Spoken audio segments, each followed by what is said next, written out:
Mesdames, Messieurs, bonsoir et bienvenue à ce nouveau rendez-vous de Périscope sur Burkina Info. Un numéro consacré à la situation nationale, caractérisée, comme vous le savez, par un climat sécuritaire toujours aussi préoccupant et une crise humanitaire tout aussi préoccupante.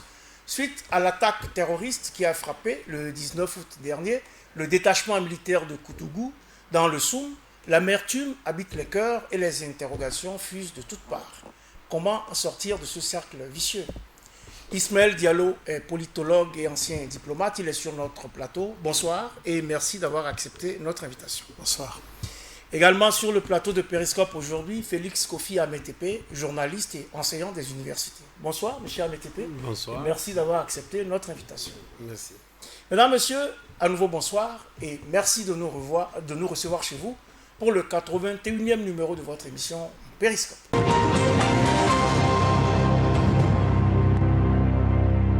Lundi 19 août au petit matin, le détachement militaire de Koutougou dans la province du Soum est frappé par une attaque terroriste d'envergure qui a fait, selon les chiffres officiels communiqués par l'état-major général des armées, 24 morts dans les rangs de notre armée, 7 blessés et 5 militaires portés disparus. Heureuse nouvelle, on vient juste de l'apprendre avant de démarrer cette émission, ces 5 militaires portés disparus ont été retrouvés et ils sont vivants. Eh bien, cette attaque de Koutougou est l'une des attaques les plus meurtrières que connaît le Burkina dans l'œil du cyclone terroriste depuis début 2016. Le même jour, la brigade territoriale de gendarmerie de Nako, dans le Poni, essuie une attaque qui, fort heureusement, n'entraîne aucune perte en vie humaine. Le 15 août déjà, jour de l'Assomption, une équipe de la police tombe dans une embuscade sur l'axe Mentao-Djibo, alors qu'elle se rendait à Mentao justement, pour la sécurisation du camp des réfugiés. 3 morts. Sans compter que l'avant-veille, dans la nuit du 13 au 14 août, 4 militaires sont tués et 2 autres blessés à Toeni, dans la province du Sourou, non loin de la frontière avec le Mali, lorsque leur véhicule saute sur un engin explosif improvisé. Alors, comment avez-vous ressenti, vous, ces attaques qui frappent de plus belle le Burkina depuis quelque temps? Ismaël Diallo. Merci. D'abord, beaucoup de tristesse en pensant à ces jeunes soldats qui sont tombés. Et dois-je dire une joie quand vous m'avez appris tout à l'heure que les 5 disparus ont été, qui étaient portés disparus, ont été retrouvés sains et saufs. Quant aux autres sentiments, nous en reparlerons. Mais la perplexité et la colère ne sont pas loin. La perplexité et la colère ne sont pas loin. Kofi Ametepe, comment vous sentez-vous? Qu'avez-vous ressenti à l'issue de cette attaque qui a fait quand même 24 morts? Oui, un grand stress qui revient parce qu'il y a quelques mois, on se disait que les forces de défense et de sécurité n'étaient plus la cible des terroristes. Et on espérait que petit à petit, ces forces de défense et de sécurité reprenaient du poids de la bête par rapport à la lutte contre ce péril-là qui frappe le Burkina depuis 2015 pratiquement. Et avec cette résurgence et puis le nombre de victimes, il y a de quoi en tout cas se stresser grandement et se demander si finalement on tient le bon bout ou bien il faut se replonger encore une fois dans tout ce qu'on a vécu comme atrocité pour notre armée qui est constituée en majorité de jeunes, comme la population du pays, voit des jeunes soldats qui tombent comme ça sur le front. Bon, c'est quelque chose qui provoque de la colère en même temps pour leurs parents, mais aussi beaucoup d'inquiétude sur qu'est-ce que ça va être un peu sur l'intégrité du territoire, l'esprit général de la nation, parce qu'on le voit, évidemment, on va en parler, les réactions des uns et des autres, voilà, par rapport à la situation qui prévaut désormais. Beaucoup de colère, mais il faut savoir raison garder, c'est sans doute facile de le dire ainsi. Le bilan humain est lourd, en effet, ce qui suscite légitimement une grande émotion partout. Mais pour le chef d'état-major général des armées, ce ressenti humainement compréhensible ne remet pas en cause, je cite, la solidarité et la détermination des hommes à tenir haut le flambeau de la nation. Fin de citation. Comment peut-on galvaniser le moral des troupes dans un tel contexte, Ismaël Diallo? On peut galvaniser le moral des troupes d'abord en les mettant dans les meilleures conditions possibles. Meilleures conditions d'abord du point de vue rémunération, du point de vue conditions de vie. Eux, les soldats et leurs familles, il faudrait que leur famille ne manque de rien et ne soit pas au seuil de la pauvreté. Il faut que ce soit des familles vraiment à l'aise du point de vue alimentation, habitat, cursus scolaire des enfants, paiement, prise en charge, médicaments, prise en charge totale. Oui. C'est la première des choses. Et aussi du point de vue formation, du point de vue motivation. Nous avons besoin de créer des guerriers, plus que des soldats. Un soldat, rappelez-vous, au départ, c'est un individu qui est payé pour porter des armes. Mais pas nécessairement quelqu'un qui porte un idéal, qui a un serment vis-à-vis d'une cause plus grande que lui ou qu'elle. Oui, c'est ce qu'il faudrait faire. Mais le cas qui nous occupe, encore une fois, j'aurais été plus à l'aise d'être devant une carte d'état-major et devant un officier directement impliqué par ce qui se passe là-bas, et également devant une personne qui connaît les lieux, pour connaître la configuration des lieux, la géographie des lieux, connaître les dispositions du point de vue sécurité, du point de vue alerte qui ont été prises à 10 km, à 40 km, à 90 km, et dans un pourtour d'1 kilomètre, de 500 mètres. Et quelle a été la stratégie qui a été mise en place? C'est facile d'être ici et de dire ils auraient dû faire ça, ils auraient dû faire ça. Et je ne veux pas faire l'injure à l'état-major de penser qu'ils ne savent pas quoi faire. Nous avons eu tellement de pertes en vies humaines et nous avons eu le temps de former des personnes pour aller au front que nous n'avons plus l'excuse de la surprise. On n'a plus nulle part nous ne devons faire l'objet de surprise. On doit être préparé à tout et partout et à tout moment. Ceci, au départ, oui. C'est comme ce médecin militaire qui a sauté avec le cadavre qu'on a trouvé sur la route dans le Soum. Bon, c'était peut-être la première fois et que ce jeune médecin militaire n'a pas été formé à comprendre qu'en zone de guerre, on ne s'approche pas sans précaution, même d'un cadavre. Mais ceci étant advenu, il faut maintenant savoir quoi faire. Cette perplexité-là de est-ce que cette base militaire a été prise par surprise ou est-ce que... Bref, qu'est-ce qui s'est passé? Mais déjà, si des assaillants arrivent en nombre, motorisés, et ont l'initiative du feu, c'est déjà un échec de notre part. C'est déjà un échec. On ne devrait pas leur donner la possibilité d'ouvrir le feu. On devrait pouvoir éteindre l'incendie dans l'œuf un peu comme... Alors, Kofi Ametepe, en plus de ce qu'a dit M. Diallo, qu'est-ce qu'on pourrait faire pour galvaniser le moral des troupes actuellement pour donc s'inscrire dans ce qu'indique le chef d'état-major? Moi, je vois là une des déclarations du chef d'état-major général des armées, le général de brigade Moïse Miningou, qui disait que ce qu'il faut aujourd'hui aux forces armées burkinabées, c'est de conquérir les cœurs et les esprits. Pas seulement des soldats, mais également des populations. Et ça, c'est un vaste programme pour une armée. C'est la compréhension la plus actuelle de la guerre. Parce que hier, on faisait encore la guerre en détruisant l'ennemi, en le tuant. Mais aujourd'hui, il faut faire la guerre tout en préparant la paix. Et là, ça demande beaucoup d'intelligence et beaucoup de mobilisation dans les profondeurs. Le cœur est dans les profondeurs, les esprits sont dans les profondeurs. Il ne s'agit pas aujourd'hui de faire des actions d'éclat, justement, mais de montrer aux militaires qui sont au front que désormais, on va disposer d'une armée de guerriers. Nous sommes en guerre et on ne peut pas dire quand est-ce que cette guerre va finir. Parce que le tout n'est pas de gagner des combats, mais de préparer la paix. Et préparer la paix, c'est plus long qu'on ne peut l'imaginer.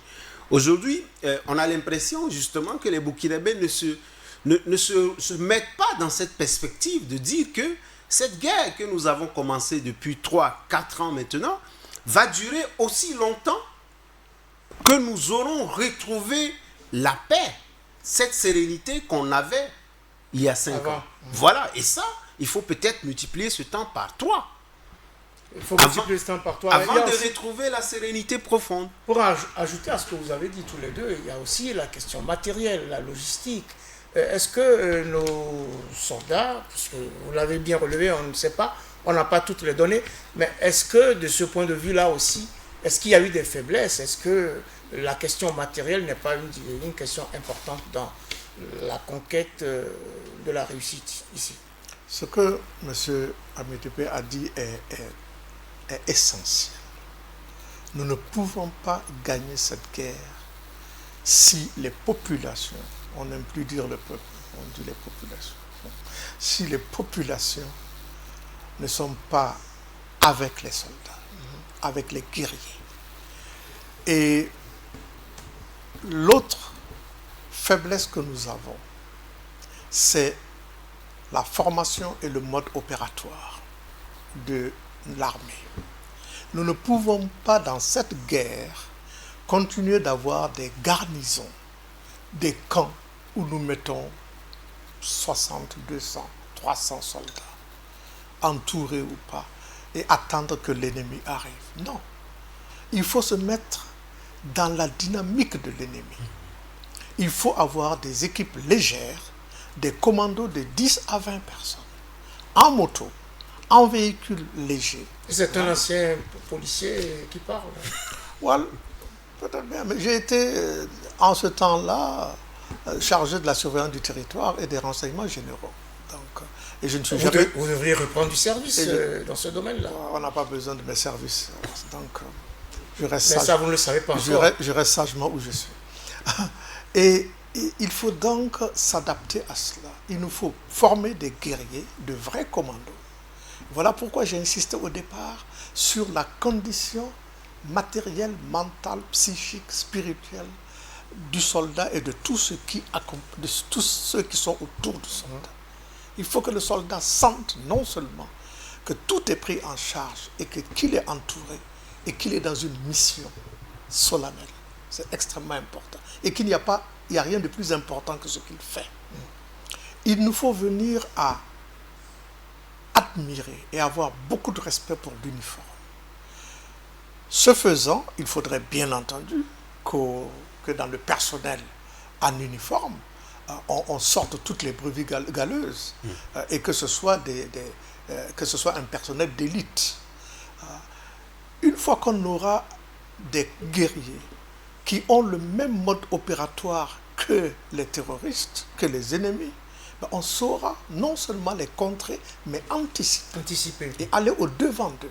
Il faut aller au-devant d'eux, il faut les empêcher d'agir, il faut les acculer. C'est la seule manière de les vaincre. Et c'est là aussi où la coopération des populations est indispensable.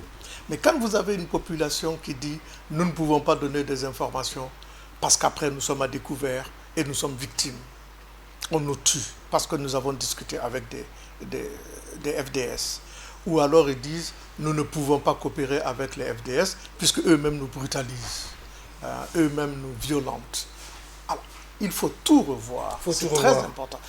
Il faut reconstruire... Notre dernière faiblesse, et je m'excuse d'être long, notre dernière faiblesse est et qui fait la force des terroristes, c'est que les terroristes savent que nous ne sommes pas unis.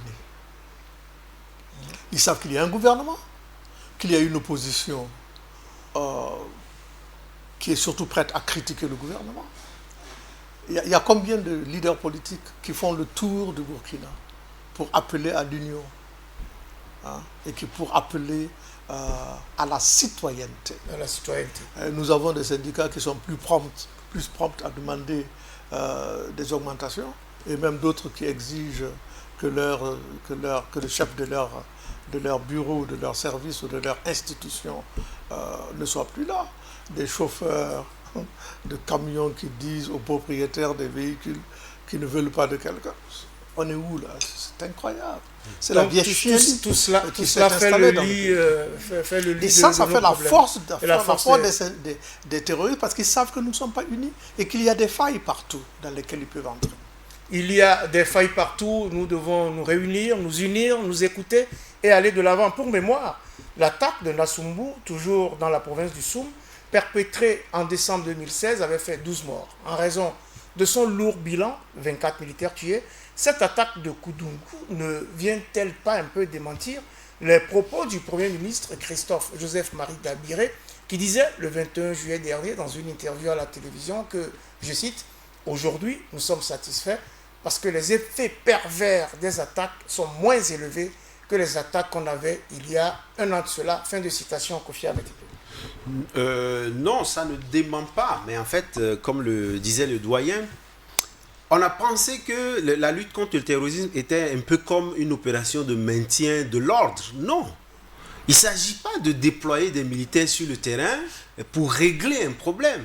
Le problème est plus profond que ça, parce qu'il s'agit d'assaillants qui se mêlent aux populations, qui sont arrivés à leur inculquer le contraire de ce qu'on doit leur inculquer dans une nation.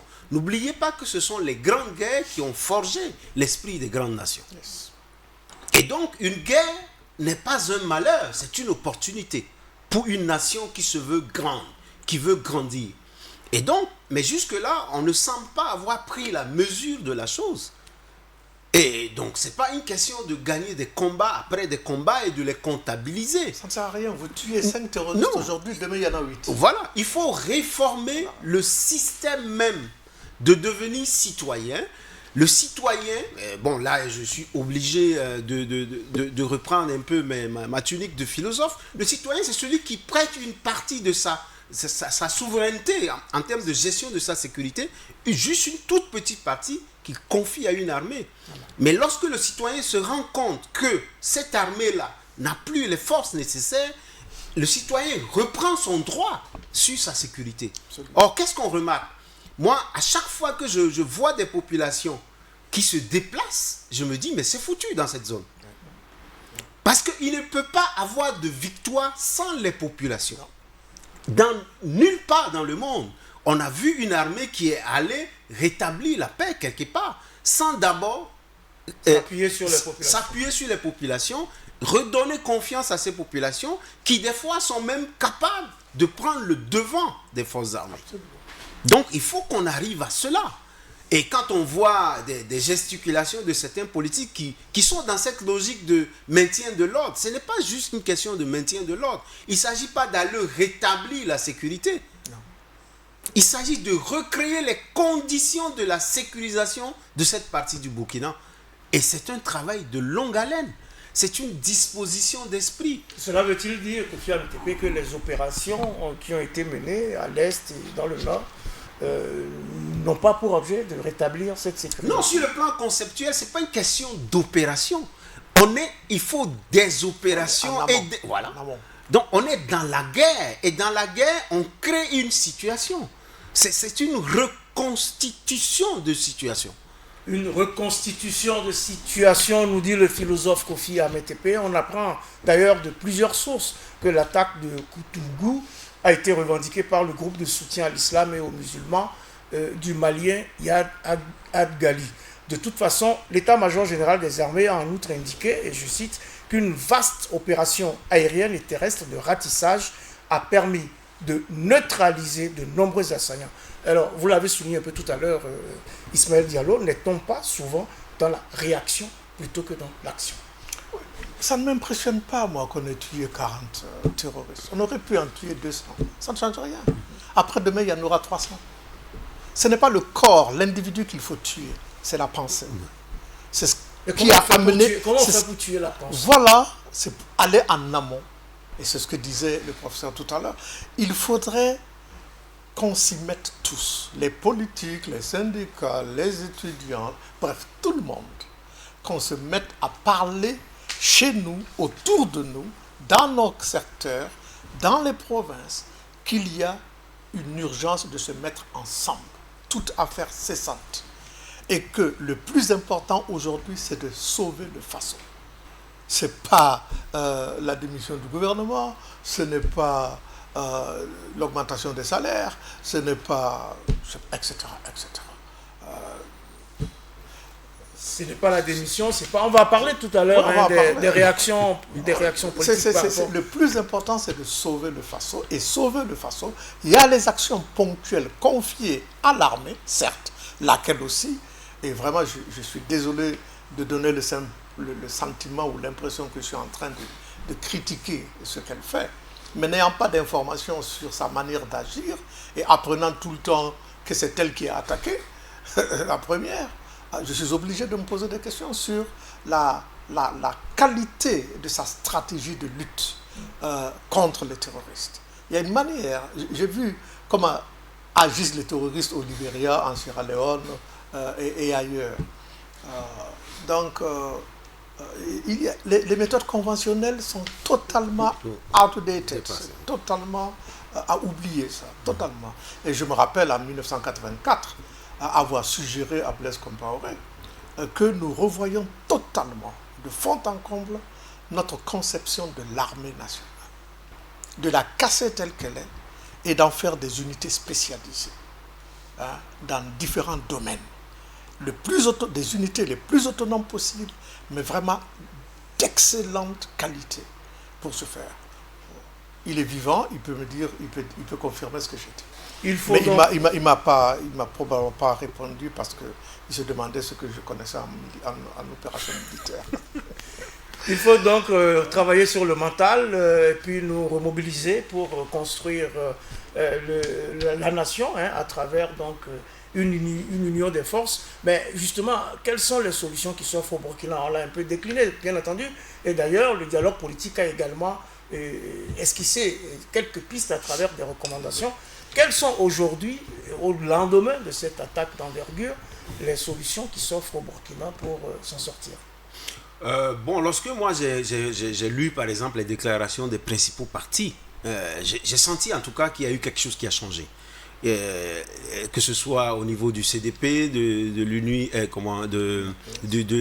l'UPC, on n'a plus vu cette volonté d'accuser, mais de dire attention, il y a quelque chose à changer dans notre façon de lutter contre le terrorisme. Nous avons besoin de nous mettre ensemble, nous avons besoin de remettre en cause nos stratégies et nos méthodes. Ça, c'est déjà un élément important. Maintenant, une chose est de dire ça, une autre est de passer à l'action. Passer à l'action, comme le disaient les doyens, ne serait-ce qu'un chef de file de l'opposition qui va jusqu'à Dori. Dori, c'est à quelques kilomètres maintenant de Djibo. C'est vrai qu'il n'a peut-être pas le courage d'aller jusqu'à Djibo. Il devrait.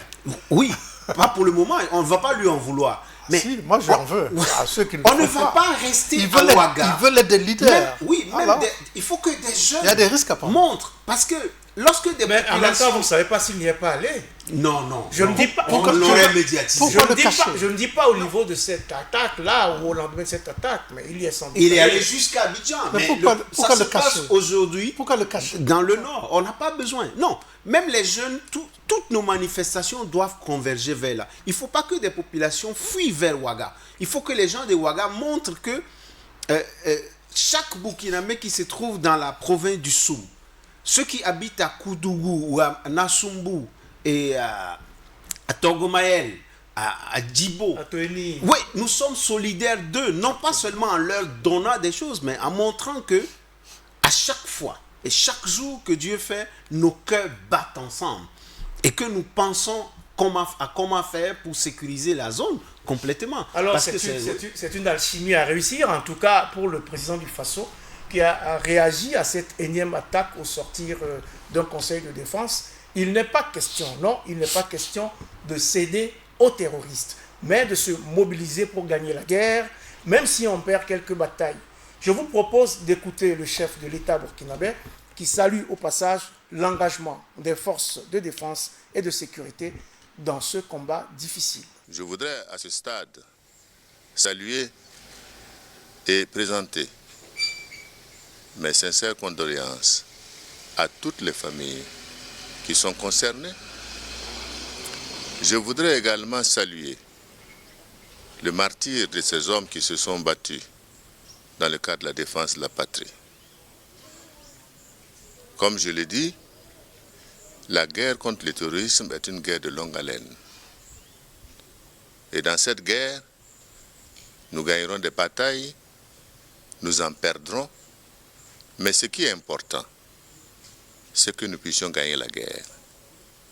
C'est pourquoi je voudrais profiter de cette opportunité pour saluer l'engagement de nos forces de défense et de sécurité dans ce combat difficile et dire que nous sommes de cœur, et je suis convaincu, le peuple burkinabé est de cœur avec eux dans ce combat qu'ils mènent. Je voudrais appeler tout un chacun.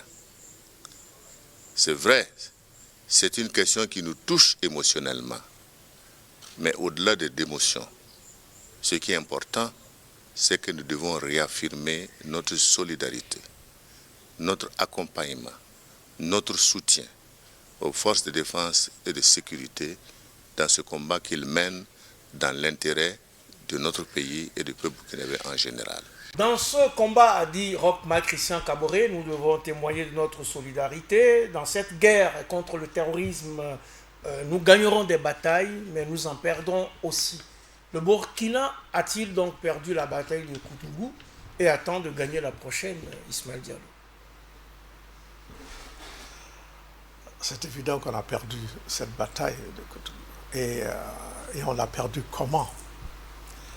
Le discours du président, all due respect, comme on dit en anglais, comme on dit ça en français, all due respect, avec tout le respect, que je lui dois, est un discours classique. Hein. D'abord, on regrette les morts, condoléances, puis après, salut aux braves soldats, puis après, on restera debout de toute façon.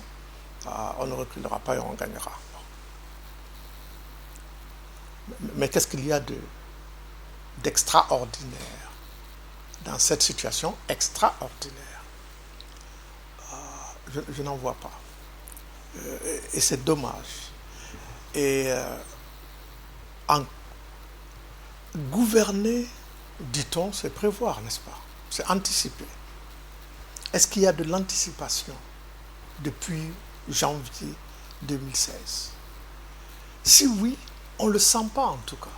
Mais la perception est très importante. On peut agir, mais si la perception est qu'on n'agit pas assez ou qu'on agit mal, ce que vous faites n'a pas les résultats. Il n'y a pas de résonance. Là aussi, il y a un problème du côté des gouvernants, de la classe politique et de ce qu'on appelle les populations.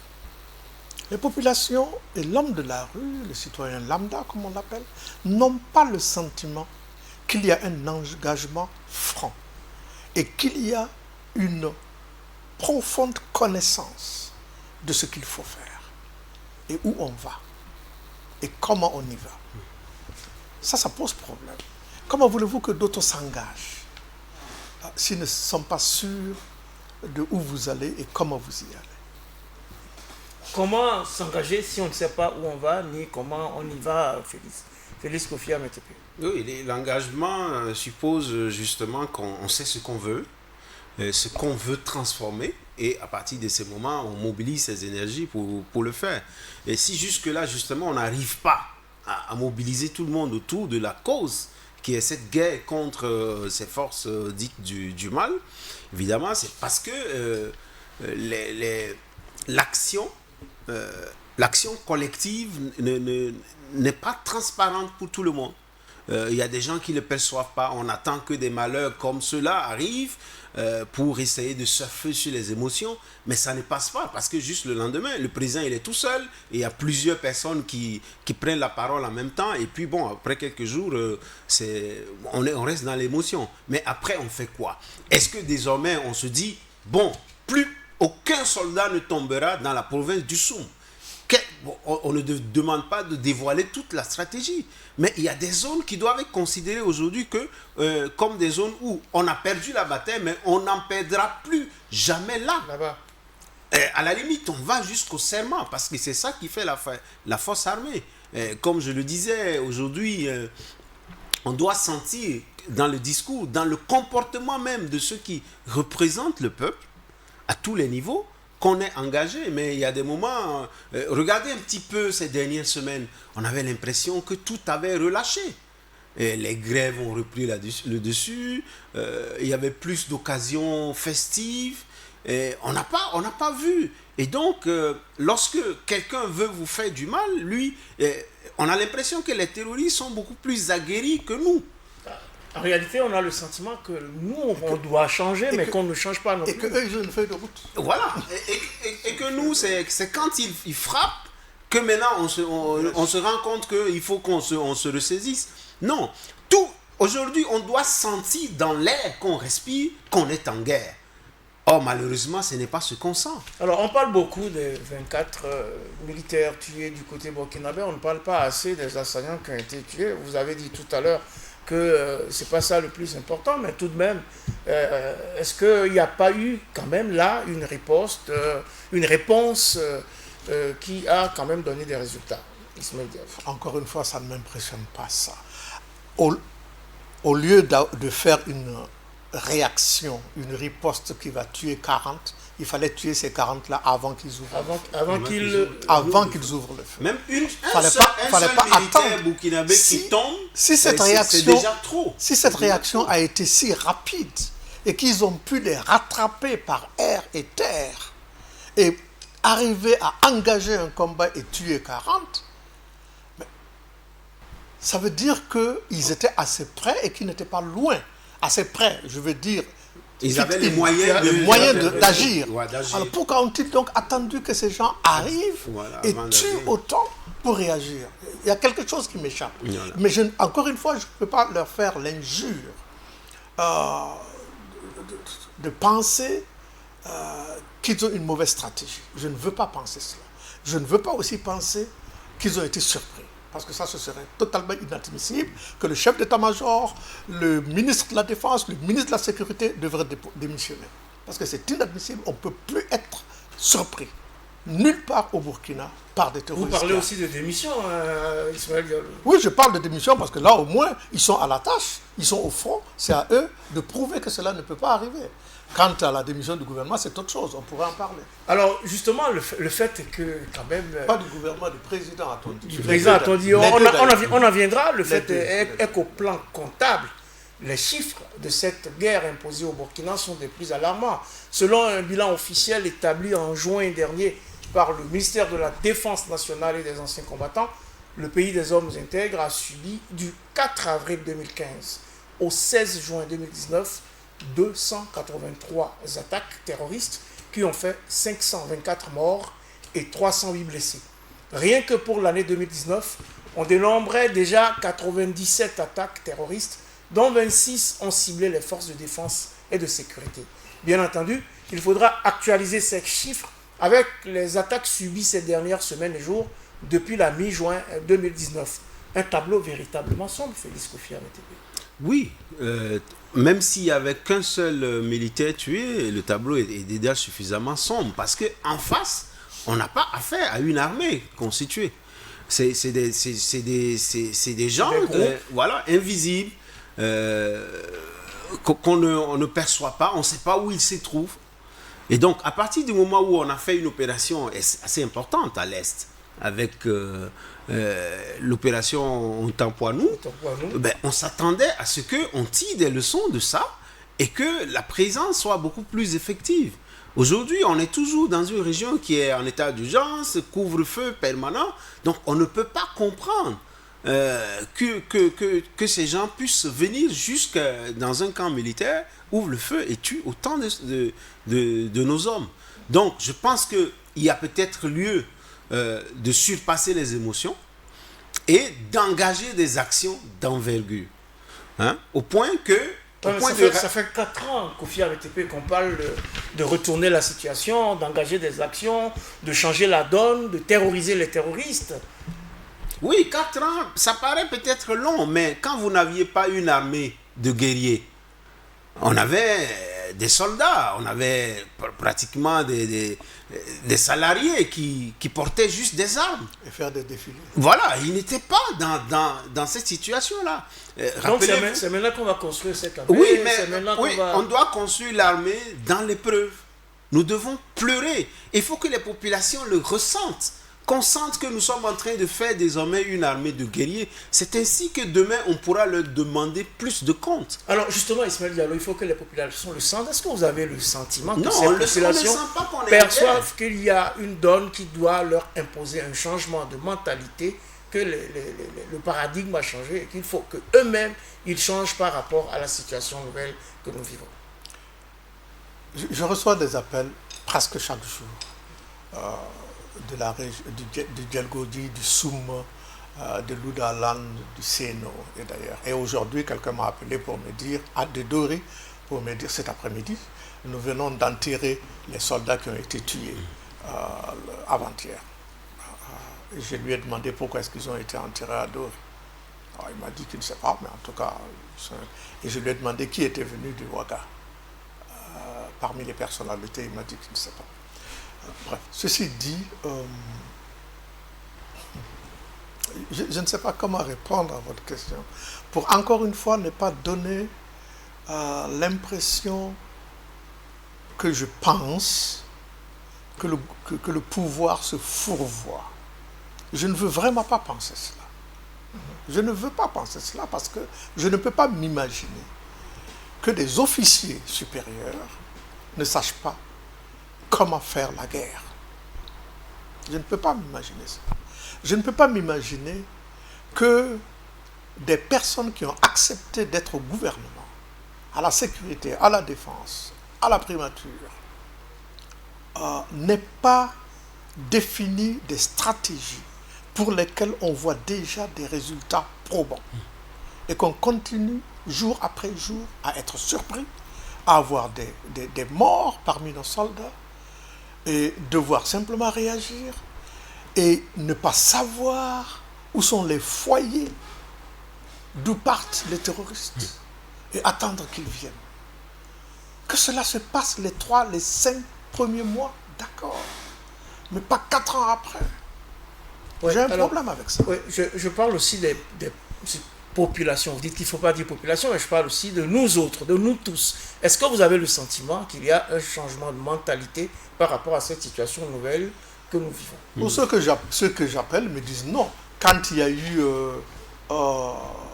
avant-hier, quand il y a eu ces attaques, quelqu'un de Djibo m'a dit, le maire de la localité a été tué, un de ses adjoints a été tué, l'autre adjoint est en prison à Ouaga parce qu'il aurait été parce qu'il est suspecté d'avoir langue avec les terroristes.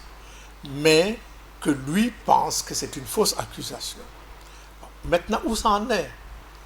Supposons même que ce soit vrai. Supposons que ce soit vrai, que ce deuxième adjoint du maire était de mèche avec les terroristes. Qu'est-ce qu'on en fait actuellement? On le laisse simplement en prison à Ouaga? On n'essaie pas de le retourner et d'en faire quelqu'un d'utile? Peut-être qu'on le fait. Donc, d'où la question de travailler sur l'humain, travailler sur nous-mêmes pour qu'on fasse du discours anti-radicalisation. Oui, on se rappelle que au dernier vote de la loi de finances, on a augmenté le budget de la sécurité et de la défense. Bon, on s'attendait à ce que, quelque part, on dise, bon, voilà à quoi ça a servi, est-ce que ça suffit ou ça n'a pas suffi? Tout le temps on parle d'effort de guerre, mais cet effort de guerre on ne le sent pas. Comme disait un député de la majorité, tous les jours les bars sont pleins, les gallinacés sont assassinés, les gens boivent leur bière et ils continuent de circuler comme si rien n'était. Il n'y a Oui, pas encore cette autodiscipline Non, tout ce que qu'on nous ressent, impose ce moment de guerre. c'est juste des routes barrées. Bon, les endroits où on avait l'habitude de passer, on ne passe plus par là. Mais on ne sent pas que... Ce qui ne sert à rien. Voilà, il y a un élan qui monte. Voilà, on a vu des caméras de surveillance surgir dans la ville. Mais est-ce que c'est utile? Qu'est-ce qu'on veut qu'on fasse, par exemple? On a une jeunesse quand même importante qui aurait voulu entendre des messages du genre, bon voilà, on veut que vous vous mobilisiez, ne serait-ce que jusqu'à Kongoussi, pour montrer qu'il y a des gens sur qui on peut compter. On peut compter. Bon voilà, moi je pense que le Burkina a ce potentiel où on a des gens qui écoutent lorsqu'on on prend l'habitude de leur parler. Mais lorsque c'est déjà gâté, bon, n'oubliez pas que nous sommes dans un pays où désormais la parole est libre et libérée.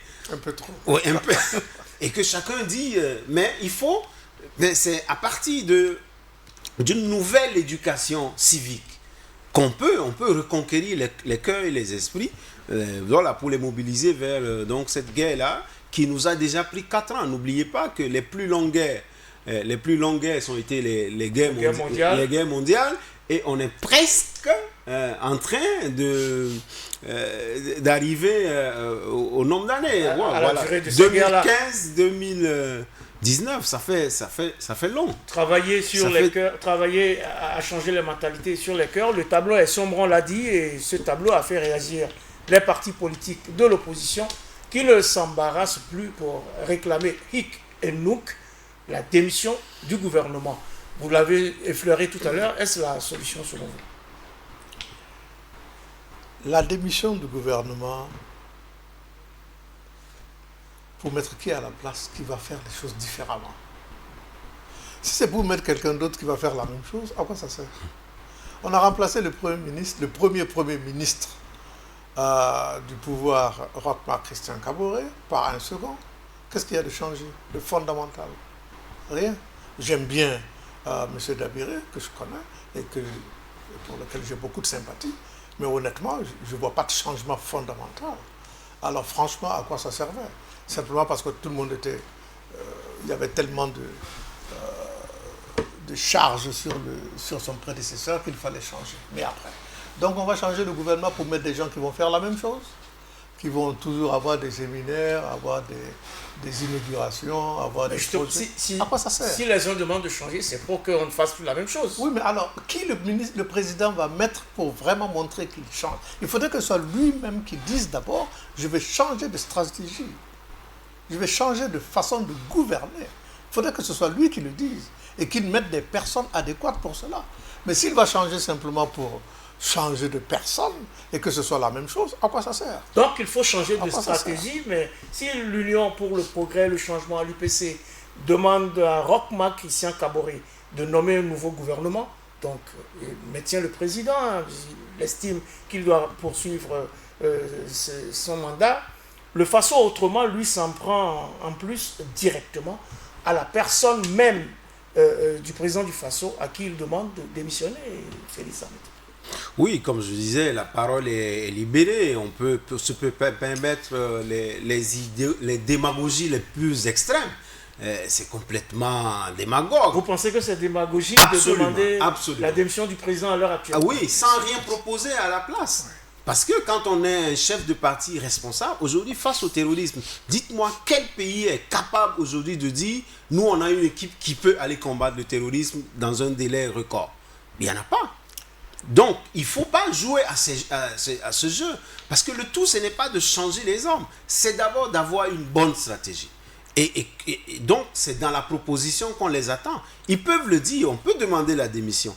Mais quand on le dit de cette façon-là, ça frise complètement l'irresponsabilité. George W. Bush a inventé une guerre et est allé bombarder l'Irak et faire tuer après par un jugement rocambolesque Saddam Hussein. Est-ce qu'aux États-Unis, on a demandé qu'il démissionne? Non, pas du tout. Sarkozy est allé faire tuer Kadhafi. Aujourd'hui, la Libye n'est plus un pays gouvernable. Est-ce qu'on a demandé qu'il démissionne? Il y a plusieurs exemples. Il y a plusieurs... Et puis... Il y a des poursuites contre Nicolas Sarkozy. Oui, il a perdu les élections après. Mais pas parce qu'il a fait tuer Kadhafi. Oui. Et puis, entendons-nous, est-ce que nous avons des règles et nous avons des institutions? Est-ce que nous respectons ces institutions? Est-ce que nous respectons les règles que nous avons édictées? Ou est-ce que, pour une question d'humeur, on peut dire à un président de sauter? Ouais, justement, Ça dépend. c'est la question du respect du système politique dans lequel il on est. faut attendre On qu'il ne peut termine pas- son mandat et le sanctionner en ne par les réalisant urnes. pas. Voilà, c'est tout. Et il faut faire le tour du pays pour dire, écoutez, ce président est en train d'échouer, ne votez pas pour lui en 2020. Voilà ce qu'il faut faire. Et c'est la meilleure manière de le sanctionner et de le faire partir. Et puis bon, même si le président démissionne aujourd'hui, qu'est-ce qui se passe? Ce serait fait Le jeu, d'ailleurs, des terroristes, le président de l'Assemblée assure l'intérim pour 40 jours ou 90 jours et on élit quelqu'un d'autre. Et si c'est quelqu'un du MPP qui vient au pouvoir, qu'est-ce que ça va changer? Une perte de temps. Il ne faut pas Conclusion. personnaliser les problèmes. Conclusion, cette démission est une affaire personnelle, c'est ce que vous êtes en train de dire. Je suis en train de dire qu'il faut dire au président, écoutez,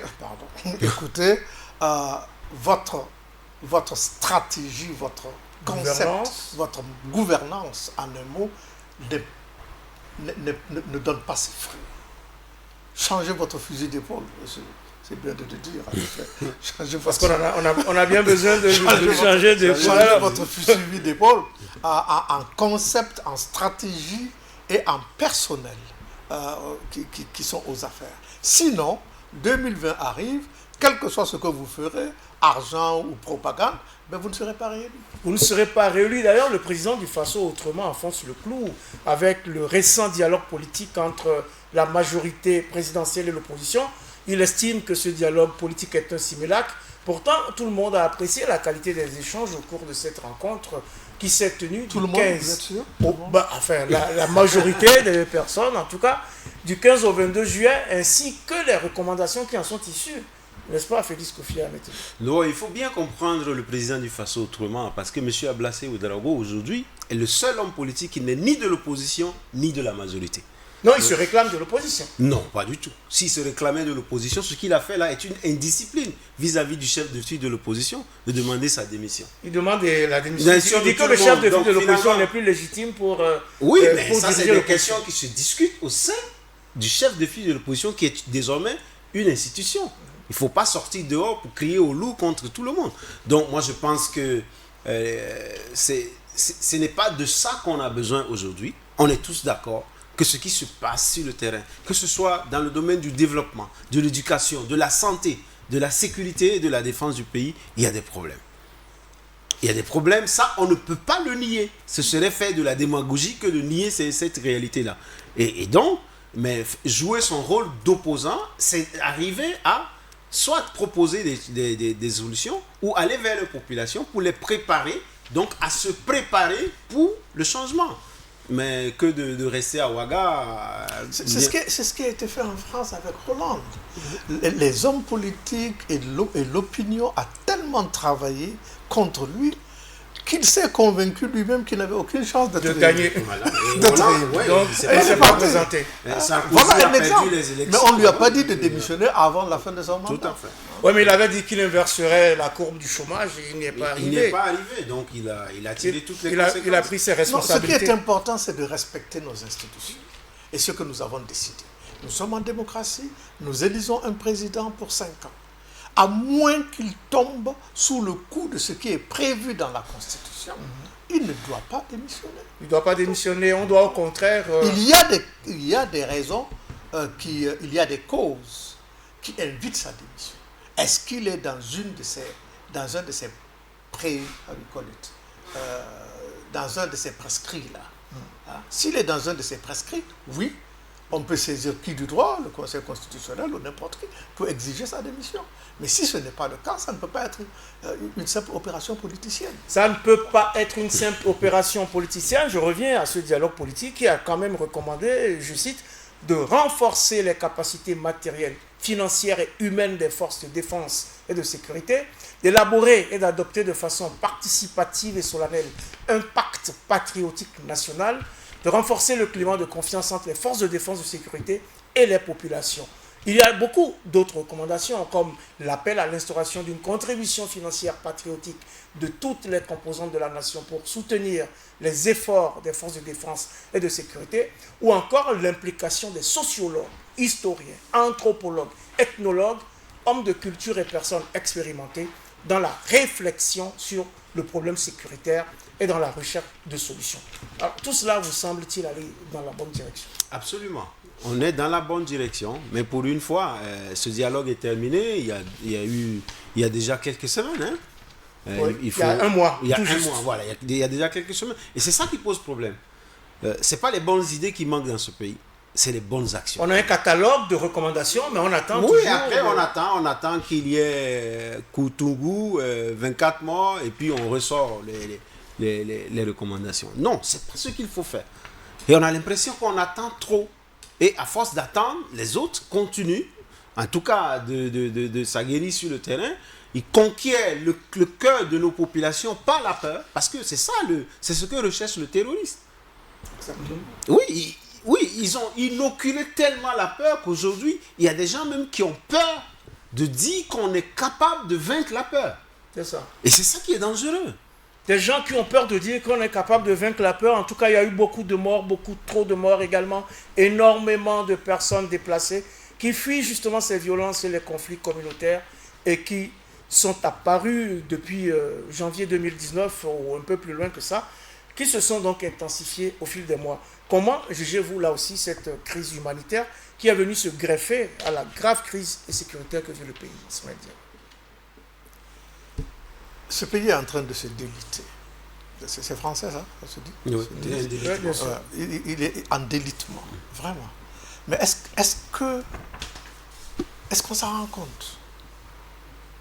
Est-ce qu'on se rend compte que la question sécuritaire est gravissime et qu'elle a pour conséquence le dépeuplement des villages, des champs, la déperdition des cultures, du bétail, bref, de tous les biens. Regardez ces compatriotes qui quittent chez eux, laissant le peu qu'ils ont et qui viennent être des réfugiés internes, ce qu'on appelle des déplacés. Des déplacés internes. C'est un euphémisme. Ils ont tout perdu. Oui. Et on n'a qu'à leur donner ce qu'on veut à Ouaga, à Kaya. Ça ne fait pas leur affaire. Ils préfèrent retourner chez eux. Il faut donc créer les conditions pour qu'ils retournent chez eux. Et tout le monde doit s'impliquer, pas seulement l'armée. Pas seulement l'armée. Et pas seulement le gouvernement. Et pas seulement le gouvernement. Mais le gouvernement a la responsabilité d'être devant de la scène. Il doit être présent. Oui. Le délitement de l'état de droit, de l'état tout court au Mali, on le sait, c'est l'absence de l'état dans beaucoup de régions. C'est l'absence de l'état. Il faut que le gouvernement de non-droit. Le gouvernement doit prendre ses responsabilités parce que, eh oui, les chiffres sont alarmants. De 47 826 fin décembre 2018, le nombre de personnes déplacées internes est en effet passé à 270 776 personnes connues à la date du 16 août 2019, a indiqué le 19 août dernier la ministre chargée de l'action humanitaire. Alors, Kofi Anne-Tepe, le temps presse, il faut travailler dur pour retravailler sur les personnes afin qu'ils retrouvent leur localité. Justement, lorsqu'on regarde l'anachronisme d'ailleurs, puisqu'on a créé ce ministère chargé de l'action humanitaire depuis le mois de janvier. Donc ce ministère, un peu comme on parlait de la riposte militaire, joue le rôle de pompier aujourd'hui. Quels sont les actes, quels sont les moyens qui sont donnés à cette action humanitaire pour véritablement se mettre en branle sur le terrain? Il n'y en a pas eu. Et au point que les populations ont dû, un peu comme venir réveiller le gouvernement de son profond sommeil à Ouaga pour lui dire, mais attention, on est arrivé là, avant qu'on nous dise, retournez d'où vous venez et après on va voir qu'est-ce qu'on fait. On convoque des gouverneurs, des hauts commissaires à Ouaga, on repart avec des perdièmes. Non, c'est pas ça. Il faut recréer ces conditions-là. Parce que, comme je l'ai dit tout à l'heure, à chaque fois que des populations se déplacent, c'est une victoire pour les terroristes. Parce que ce qu'ils ont voulu, c'est la déconfiture de la nation. Et continuer donc à faire régner la peur. Des fois même, ils ne font rien du tout. Ils viennent juste faire des déclarations où ils menacent, ils passent à moto. Et puis les populations s'en vont. Ils n'ont même plus besoin donc de tirer sur elles. Donc je pense qu'on a atteint un degré tel qu'aujourd'hui, on doit, justement, en parlant on ne cédera pas un seul centimètre carré.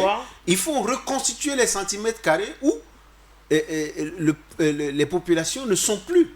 Il faut reconstituer les centimètres carrés où les populations ne sont plus. Malheureusement, le temps qui nous est imparti à filer est arrivé à son terme. Crise sécuritaire, crise humanitaire, crise sociale. Comment sortir de cette situation alors que pointent à l'horizon les prochaines échéances électorales? Grosse question. On en parlera sans doute dans nos prochaines émissions, mesdames et messieurs. Ainsi s'achève Périscope numéro 81 qui recevait pour vous Ismaël Appoint Diallo.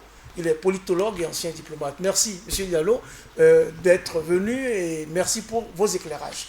Également, sur le plateau aujourd'hui, Félix Kofi Ametepe, journaliste et enseignant des universités. Merci, Kofi, pour votre constante sollicitude à ce rendez-vous.